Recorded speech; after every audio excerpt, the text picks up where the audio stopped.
What's poppin', y'all? Welcome back to my channel. So let's watch this video, the worst people to ever get rich. So yeah, let's just hop straight into this video. Let's get it.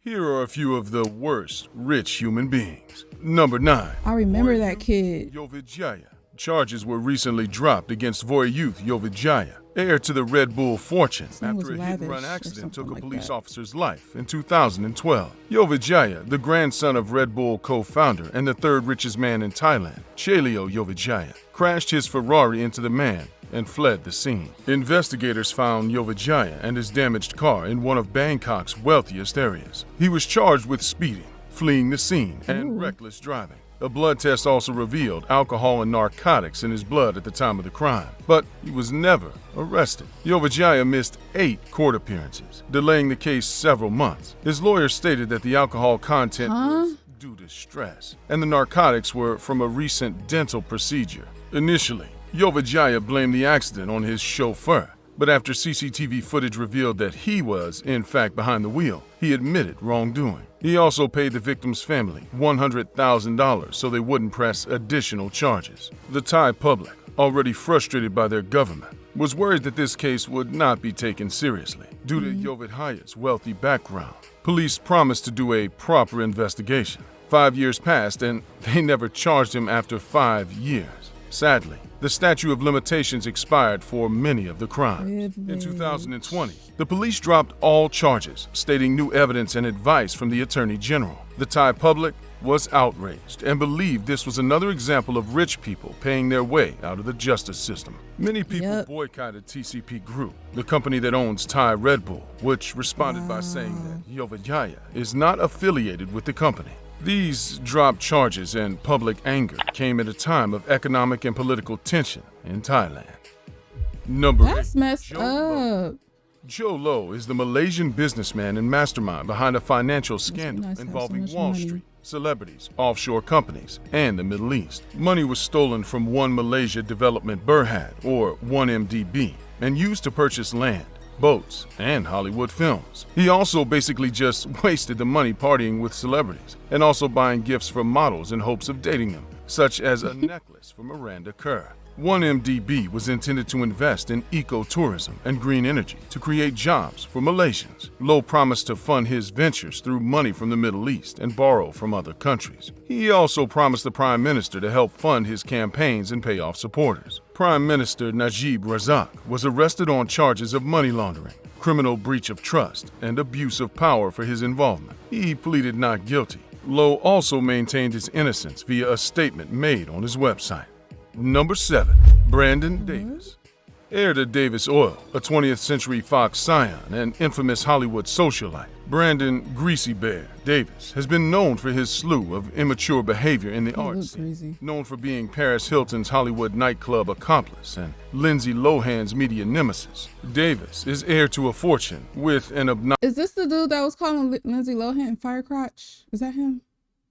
He looked familiar and that name sounds familiar. Attitude to match. In 2007, Davis was sued by the Atlantis Paradise Island Resort in the Bahamas for bounced checks. In 2013, he got into a rift with another guest at the grand opening of the Museo Yumex in Mexico City. Those in attendance were members of high society and big names in the art world. The museum owned the largest contemporary art collection in Latin America. Grand opening celebrations included a lavish Saturday night party with over 1,000 guests. One partygoer reported seeing Davis hurling ice cubes near the dance floor. When one cube hit a wealthy Mexican man with armed security guards, he and his security detail confronted Davis. The confrontation turned physical until the two were forcefully separated. When asked about the incident later, Davis said it resolved itself. By 2015, his behavior hadn't changed. He received a DUI after drunkenly crashing his luxury car, despite owing $300,000 to the Wynn and Bellagio casinos in Las Vegas. Davis instead partied with models on mega yachts in Cannes. He was ordered to pay $9,000 per month until he settles the debt. Number 6. Akash Ambani. Akash Ambani is a wealthy tech mogul and the son of Mukesh Ambani, the richest man in India.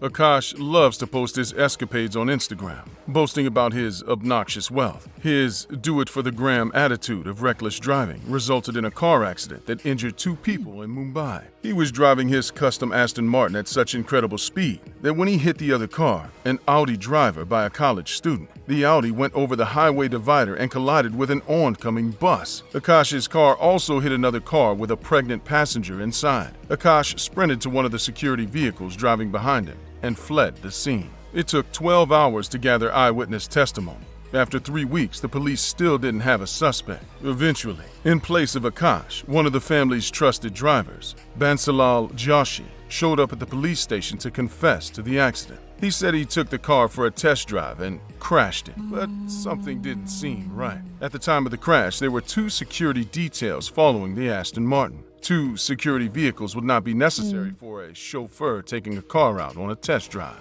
Exactly. Also, a chauffeur would not be allowed to drive an Aston Martin at over 100 kilometers per hour, especially if being followed by security. The Audi driver reported the Aston Martin driver as a young man, not an older male chauffeur. Police did not arrest Joshi because there were too many holes in the story. Akash has ties to mass media in India, and as a result, this car accident was not reported in the news. The accident details are still shady, and no charges have been filed. Just another example of the ultra-wealthy exploiting the justice system. That's crazy. Number 5, the Koch brothers. Koch Industries is the second largest private company in the USA, with $115 billion in annual revenue. Brothers Charles and David Koch are worth more than $40 billion each. They have tremendous influence in politics and are known for funneling their money into the Republican Party in attempts to sway votes in Congress. Koch Industries produces a record number of toxic waste and is among the U.S.'s top 3 companies responsible for pollution. Koch Industries dumps more waste into American water than General Electric and International Paper combined. Under the direction of Charles Koch, the company has violated the Clean Air Act countless times, willing to pay hefty fines as long as they are less costly than eco-friendly procedures. When the OPEC oil embargo negatively affected profits in the 1970s, Koch Industries was caught overcharging Americans for crude oil. As a result, they had to pay over $20 million in rebates and price reductions. Youngest brother Bill Koch fought for control of Koch Industries, hoping to take the company public. Unsuccessful, Bill informed the FBI of Koch Industries' unethical practices, including stealing oil from Native American tribes. The FBI organized a sting and discovered that nearly a quarter of the company's crude oil profits came from this stolen oil. Koch Industries covered oil spills with forged maintenance records to avoid further scrutiny. From 1988 to 1996, the company spilled 11.6 million gallons of crude oil into the American waterways. They also dumped ammonia-laced wastewater into the Mississippi River. In 1996, an old Koch pipeline carrying butane, which is lighter fluid, ruptured in a creek bed and caused the truck to become engulfed in flames. 2 children passed away because of it. Though Koch Industries now boasts about its awards for health and safety, it's all a show. When oil prices tanked during the 2008 economic recession, Koch hoarded oil supplies to increase value. The company was also trading with U.S. enemies, even doing business with a company that supplied IEDs to insurgents in the Middle East. Koch continues to use its incredible fortune to bribe politicians to favor the rich and the fossil fuel industry. The planet gets sicker, and the Kochs get richer. How are they getting away with this? So they just still out here?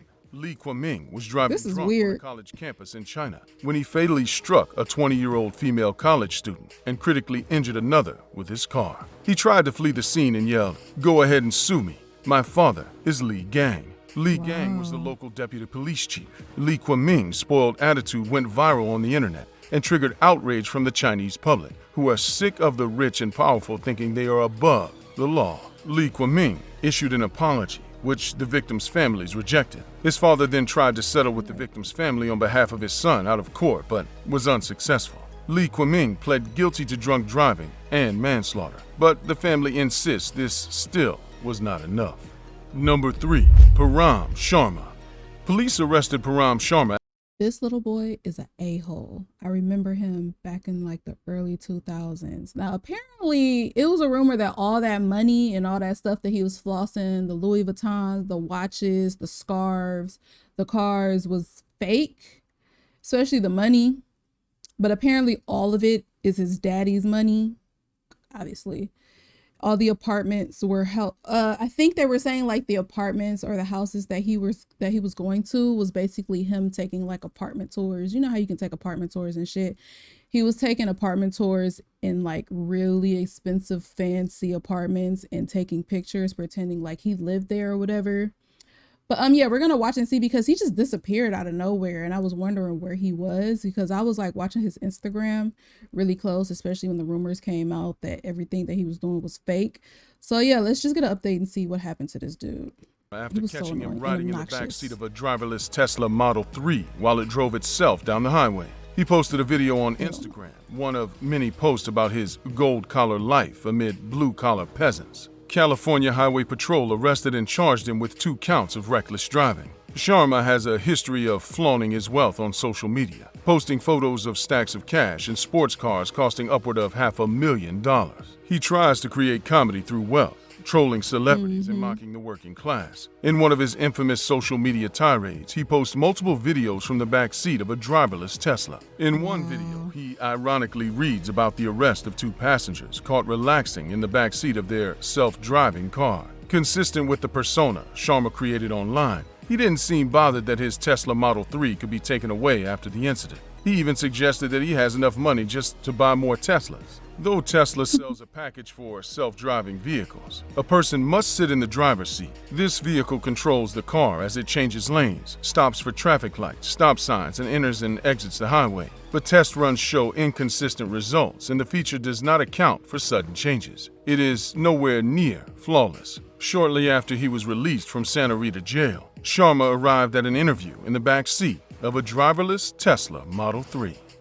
Number 2. That's the same scar from early 2000s. Eddie Davenport, known as Lord Davenport or Fast Eddie, was found to be scamming several people by offering fake startup loans to desperate entrepreneurs. Victims were promised credit but needed to pay for background checks and vetting fees before receiving the loan. Davenport and his business partner stole £4.5 million and never gave out the loans they promised. In turn, Davenport lived a life of luxury, lavish trips, exclusive pool parties, expensive champagne, and royal guests. He was eventually convicted of conspiracy to defraud. In court, Davenport seemed unbothered, smirking at his sentencing and smiling at his 25-year-old Thai girlfriend as the court's decision was announced. His 2 associates admitted guilt, but Davenport maintained his innocence. That's only scratching the surface of the self-proclaimed Lord Davenport. Find out in detail how he ran his scams in this full-length video. Number 1. Gina Reinhardt. Gina Reinhardt is the heir to a mining company in Australia and earns about $600 per second. She faced backlash after posting on the Sydney Mining Club website that Australia needs to compete with the low manufacturing cost in other parts of the world, especially Africa, where some people work for $2 per day. The Prime Minister immediately rejected Reinhardt's statement, saying that Australia stands for fair wages and workers' rights. Reinhardt was in hot water before that, saying that people should spend more time working hard than resenting the rich. Reinhardt is on the Forbes list for richest people and continues insulting working families, despite having her fortune handed to her on a silver platter. Click to watch one of these. Wow, that's real freaking nasty. But if you guys enjoyed this reaction, make sure to leave a like, comment, subscribe. I will see you on my next reaction video. Bye.